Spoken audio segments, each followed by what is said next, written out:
Ladies and gentleman, CM DK Shivakumar ಸಂಪುಟದ ಬಗ್ಗೆ ಪಕ್ಷದಲ್ಲೇ ಈಗ ಅಪಸ್ವರ ಕೇಳಿಬಂದಿದೆ. ಬೆಂಗಳೂರು ಅಭಿವೃದ್ಧಿ ಖಾತೆ ಕೊಟ್ಟರು ಸಚಿವರು ಸಮಾಧಾನವೇ ಇಲ್ಲ ಅಂತ ಹೇಳ್ತಿದ್ದಾರೆ. ನಾನು ಕೇಳಿದ್ದು ಕಂದಾಯ ಇಲಾಖೆ, ನನಗೆ ಕೊಟ್ಟಿದ್ದು ಬೆಂಗಳೂರು ಅಭಿವೃದ್ಧಿಯ ಖಾತೆ ಅಂತ ಡಿಕೆಶಿಯ ವಿರುದ್ಧ ಸಚಿವ ಕೃಷ್ಣ ಬೈರೇಗೌಡ ಅಸಮಾಧಾನ ವ್ಯಕ್ತಪಡಿಸಿದ್ದಾರೆ. ಹಾಗಾದ್ರೆ ಡಿಕೆಶಿ ನೇತೃತ್ವದ ಸರ್ಕಾರದಲ್ಲಿ ಏನಾಗ್ತಾ ಇದೆ? ಈ ಕುರಿತಾದ ಕಂಪ್ಲೀಟ್ ಡೀಟೇಲ್ಸ್ ಅನ್ನ ನೋಡ್ತಾ ಹೋಗೋಣ. ವೀಕ್ಷಕರೇ, ನೆಲ ಜಲ ಭಾಷೆಗಾಗಿ ಪ್ರಾಮಾಣಿಕ ಪತ್ರಿಕೋದ್ಯಮ, ನೀವು ನೋಡ್ತಾ ಇದ್ದೀರಾ ಫೋಕಸ್ ಟಿವಿ. ನಾನು ಸುಚಿತಾ.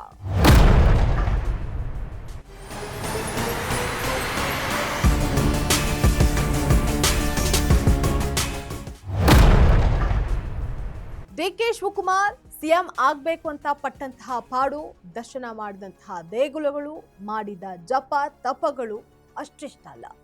ಕಳೆದ 6 ತಿಂಗಳಿಂದ ಒಳಗೊಳಗೆ ಕುದಿತಾ ಇದ್ದಂತಹ ಡಿಕೆಶಿ ಸದ್ಯ ಈಗ ತಣ್ಣಗಾಗಿದ್ದಾರೆ.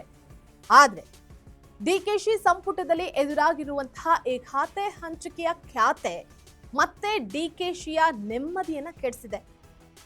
ಅತ ರಾಮಲಿಂಗಾರೆಡ್ಡಿ, ಇತ ಕೃಷ್ಣ ಬೈರೇಗೌಡ, ಇವರಿಬ್ಬರ ಜಟಾಪಟಿ ಡಿಕೆಶಿಗೆ ಹೊಸ ತಲೆನೋವಾಗಿ ಪರಿಣಮಿಸಿದೆ.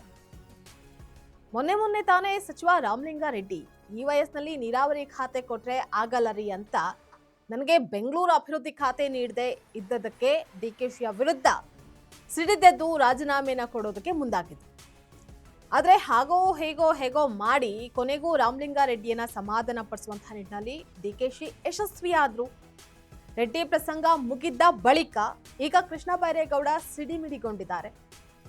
ಕೃಷ್ಣ ಬೈರೇಗೌಡರು ಈ ಹಿಂದೆ ಕಂದಾಯ ಸಚಿವರಾಗಿ ಸಾಕಷ್ಟು ಡಿಜಿಟಲ್ ಸುಧಾರಣೆಗಳು, ಭೂ ಪರಿವರ್ತನೆ, ಈ ಪ್ರಕ್ರಿಯೆ ಸರಳೀಕರಣಗಳು, ಹಾಗೆ ನೂರಾರು ಕೋರ್ಟ್ ಕೇಸುಗಳ ವಿಲೇವಾರಿ ಕೆಲಸಗಳನ್ನ ಆರಂಭ ಮಾಡಿದ್ರು.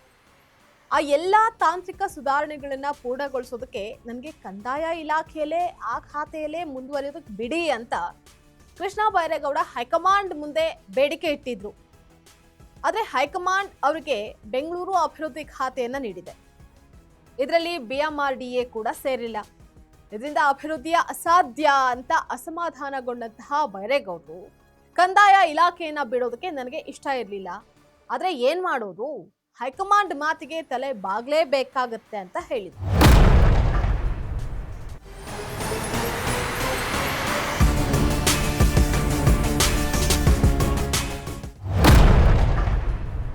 ಒಟ್ನಲ್ಲಿ ಬೆಂಗಳೂರು ಅಭಿವೃದ್ಧಿ ಖಾತೆ ಸಿಕ್ಕರೂ ಕೂಡ ಸಮಾಧಾನ ಇಲ್ಲದಂತಹ ಕೃಷ್ಣ ಬೈರೇಗೌಡರು ಡಿಕೆಶಿಯ ವಿರುದ್ಧ ಅಸಮಾಧಾನಗೊಂಡಿರೋದಂತೂ ಸುಳ್ಳಲ್ಲ.